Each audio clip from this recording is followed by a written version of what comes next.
Well, everybody, welcome to this HCTalk podcast. As always, I'm your host, Lance Gormley, and our guest for our monthly Harvey County Sheriff update is Harvey County Sheriff Chad Gay. How you doing today, Chad?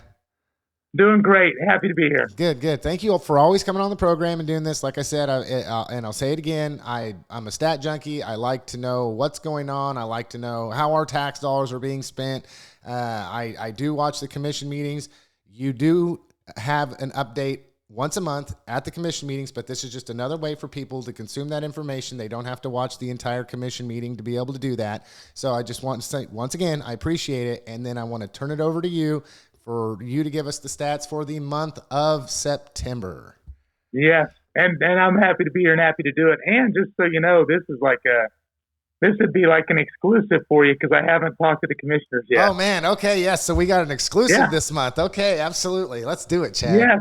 Yeah. They didn't put me on I suspect I'll be on next week, but they didn't put me on this week's deal. So anyway, okay. So for the month of September, we had 199 cases pulled.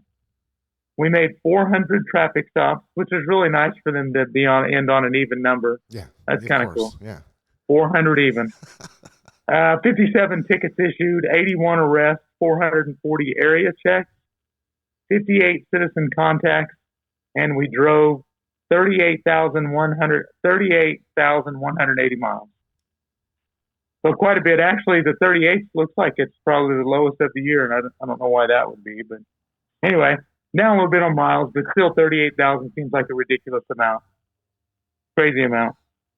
We had 12 accidents involving vehicle crashes. Here we go. We had 12 crashes versus animals. We had 14 non-injury accidents, 5 injury, and 1 fatality.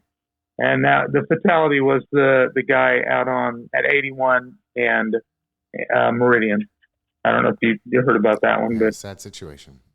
Yeah. And then Chris Purvis, our civil process server, looks like he was relatively busy. He did 554, received, delivered, served 501, for a total of $3,495. And actually, that's down just a little bit from last September, but minuscule, amounts. Calls for service in September, we had 1,337, which average daily calls is 44, and that's average 102 per deputy. Harvey, we requested help 11 times, and other agencies requested help from us 34 times. And all those numbers are down just a little bit from last September. Not much, but down a little. Let's see. September, it looks like day shifts with 2 deputies was 100% of the time. So we only had 2 on. And night shifts for September, we did pretty good there. It was only 9.68% of the time. And part of that is attributed to we just work a little bit of overtime to cover. We talked about that before, about covering shifts especially on night shifts. We cover shifts with overtime guys to make sure we have 3 deputies on. Okay. Monthly fuel, we used 2,232 gallons of fuel, which cost us $5,230. Move on to crime. And there's nothing in the crime statistics that jumped out at me. We're not having like a rash of burglaries. I say that every time, and then I knock on wood. My desk is wood. Right. Now I have a quick question, Chad, okay? And I know we've talked about this before, but just a quick question. Of the stats that you are providing, that does not include the city of Newton or the city of Heston. We're talking specifically Harvey County outside of other municipal boundaries? Yeah, mostly. But sometimes The city of Newton would be pretty rare that we take a case inside the city of Newton. Same with Heston, same with Halstead, because they're all full-time agencies. But we do go into Burton and take case. Some of these cases could be from Burton or Sedgwick. The guys that aren't 24-hour law enforcement service. Okay, very good. But yeah, the city of Newton. I mean, it's possible that we would take a case in Newton, but really rare. Okay. I mean, it would be super rare. So yeah, most of when you're looking at this, and you'll be able to, if I get to present next week at the commission, then you'll get to see these stats, and you can look, on past commission meetings and go in and they've got all this listed. You could look at all this. It's entered as as permanent record in the commission meetings. But yeah, again, nothing out of the ordinary, really, with our crime statistics here. We did, yesterday we did have probably at least 10 calls to our office of people trying to get scammed. So and actually a friend of mine called me and said, "Hey, my wife right now is on the phone with some dude claiming he's one of your deputies and that you missed jury duty. And then all you got to do is send $5,000 and it'll all be forgiven." Of course. Yeah. And luckily I'm glad he called me, because that's a scam. And that we probably had, again, like at least 10 calls yesterday into our office of people checking to see, and it's a scam. And unfortunately, every once in a while, somebody gives them money, and it's usually somewhere between $2,000 and $5,000. And, you imagine if you're a scammer and you hit a couple of those a day, and obviously you're not reporting it on your taxes. No.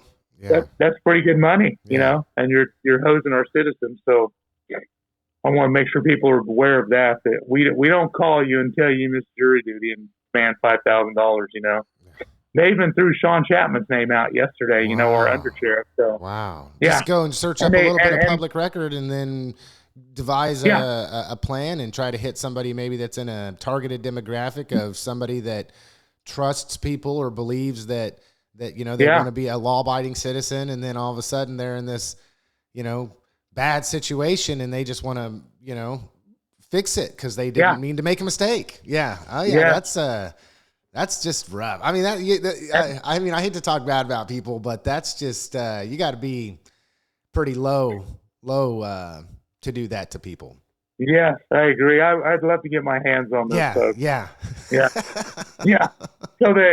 Anyway, I just thought of that. That's something for us to bring up and talk about. But the people that I was talking to went through, like, they told me what this person was saying to them. And those scammer guys are getting better. And actually, the phone number that they were calling from was 6960, which is our office number. Wow. So it's even better. Wow. And they're pretty good at it. And you're right, the law-abiding folks really want to do right. And so they're like, what do I need to do to fix this? And all you got to do is send me $2,000. And the friend that called me about his wife, they were wanting $5,000 from her. So that's incredible. Anyway, just wanted to point that out, and we've put that scam up on the Facebook several times, saying that this is what's going on. Don't buy off on it, And in light of that, I got to say this too, Chad, with AI technology and what they're able to do, it doesn't take much of your voice to put into an AI program and then it sound like you. So it's possible. I mean, it's truly possible that somebody could get a call. They know your voice. They know what you sound like from the sheriff's department's phone number with you on the other line telling them, hey, this is Sheriff Gay. And so people really need to be mindful of that, because as we progress forward with this AI technology, it's something else. And, one of these days you might be getting a call from the sheriff's department number and think that you're talking to Chad Gay himself, and it just be somebody trying to scam you. I mean, that's just real world awareness. But yeah, I didn't mean to take a side note. I just thought about thought about the implications of what that could be. And that's just mind blowing. Yeah, that's perfect. I was talking with my fellow deputies here yesterday about the AI voice thing. They can make it sound like your grandson, right? And you call from Florida and say, "Hey, Grandma, I got I got arrested. I need you to bond me or bail me out, you Yeah. know, and then they send money because it sounds like him. Oh, I thought it was them. Yeah. Anyway. Yeah. Yeah. So I just folks be careful with that because we got 10 calls yesterday. So that means there was hundreds of them probably throughout the county. Yeah.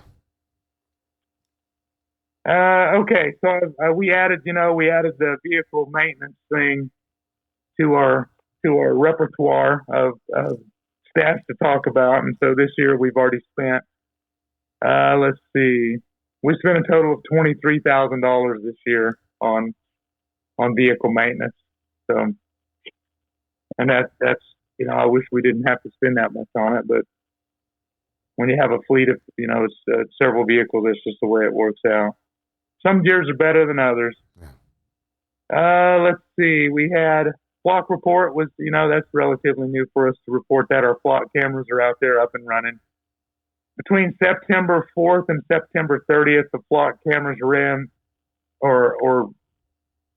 recognized 667,000 vehicles.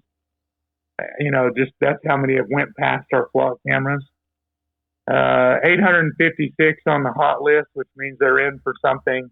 Stolen tag, stolen car, wanted person, you know, those kind of things. Searches by our users, by us, were 352. And network searches by other agencies, so nationwide, was 448,000. And I don't know if you saw Bill Bush and I got to talk about, you know, Bill Bush writes for the Harvey County Now, and we got to talk a little bit about the flock cameras. But, you know, I mean, obviously there are people out there concerned that we're invading privacy by using those, you know.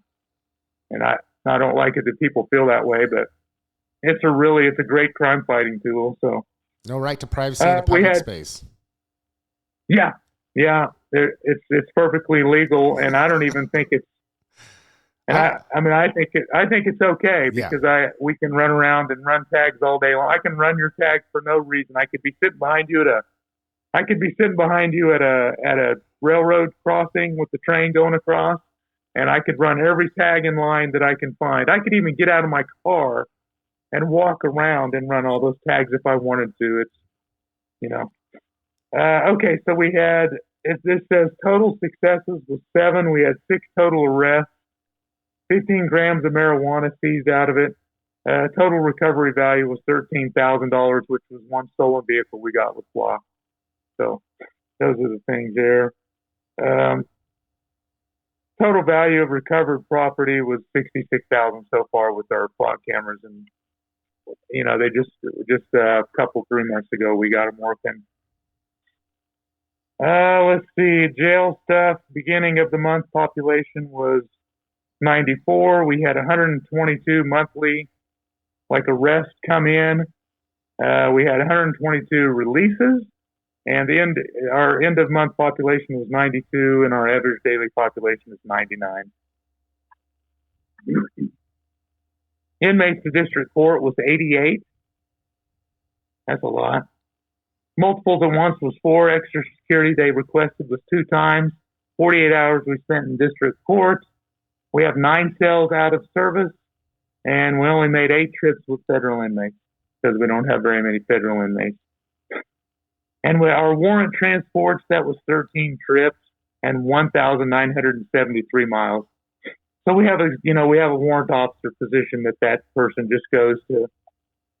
You know, if we get a warrant that we want the person out of Oklahoma, Missouri, Kansas, we send a guy to go get those people. Okay. And that's my stats for the month. Okay, I got a question before we. I know I always give you the last word, but there's been a lot of discussion about the deceased individual that was found, and I don't know if we know much more information. I hope I'm not putting you on the spot or anything, but just I know there's people that are saying it was a female. There's people saying it was a male. There's people saying it might be hoop-de-hoo or hooty-what, and I just thought, I want to hear it from the source. Do we know anything more at this point in time about the deceased individual that was found just what it would have been east of, what people, if we're looking for a certain area, east of Burger King? It was in the 3,000 block of South Hillside. Hillside. Okay. Hillside, in a field which is just a mile behind where they're building GAF. Okay. So straight south of GAF, a mile. Okay. Yeah. So we got a report from a farmer that found skeletal remains in a field. We went out there. Sure enough, it was a human. It took us a little while. We didn't know anything. Had no idea who it was. There was no identification found anywhere. But we did have clothing, so we at least had a clothing description. In the meantime, between now and then, we are pretty confident, like really confident, we know who it is. We've got in touch with the family who reported him missing. Okay. Mid-August, early August, reported him missing. And so we're not going to put out a name yet until we have DNA confirmation. And really what we swab the family, and then we get DNA from the skeletal remains, and we'll be able to match that. And hopefully we can let these folks know, one way or the other. So anyway, that's the deal with that. Yeah, we're pretty confident we know who it is.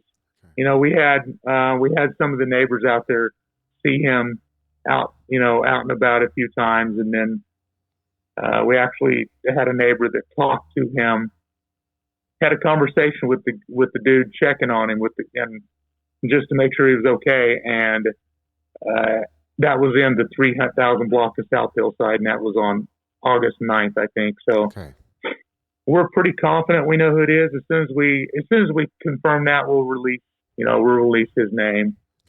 Well, and we have no idea. We have no idea how he died. The body was, it was just skeletal remains, and so really, they don't know. But we don't know how he died. Okay. Well, and that's a sad situation, and praying for the family of whoever that is, whether it's the people that you contacted or find out that it's somebody entirely different. But So soon enough, we'll have a name and kind of have a backstory on maybe that situation in greater detail. Yeah. So Okay. Well, if you got anything else, go ahead and let me know. But otherwise, I just want to give you the last word to speak directly to the hearts and the minds of everybody listening. Chad, what do you got? Okay. Well, and I don't have any. And I always say it. I don't have anything too prophetic this month, but I would like to put a plug in for our first responder holiday helpers. I don't know if you guys, if everybody listening knows about that. That's something we've been doing for years now. And what we do is we collect money, and then we pick a day and we go to the Kroger distribution center there in Goddard, and we box food, and then however much money we have, that's how many families we feed. And they get 2 pretty large boxes, which is supposed to feed a family of 2 or of 4 for about 2 weeks. And then we pass out that food. It's usually around Thanksgiving-ish, early, late November, early December, somewhere in there. And we pass out food to families that are in need. And right now we're sort of struggling with collecting funds, where we haven't got, I don't know where we are right now, but I'm thinking it's probably around $5,000 to $6,000 right now that we have, and we need. Ideally, we'd like to be at about 20,000. We could feed a bunch of families that way. Yeah. So, that's my plug or my plea for today. Is to get folks to maybe donate to that thing, and it doesn't matter what it is. You can donate $20. If we had, a bunch of people donate $20, we'd be in good shape. So.